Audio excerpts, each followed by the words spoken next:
আল্লাহর এই ফেরেশতা সিংহা হাতে নিয়ে মুখের কাছে নিয়ে আল্লাহর আরশে মুআল্লার দিকে তাকায় থাকে, একটা সেকেন্ডের জন্য এদিক আর ওদিক করে না।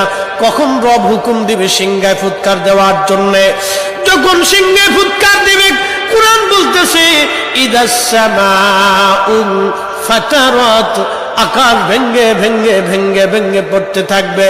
ওয়া ইদাল কাওয়াকিবু তাসারাত, সমগ্র নক্ষত্রগুলি ভেঙ্গে ভেঙ্গে ভেঙ্গে ভেঙ্গে পড়তে থাকবে।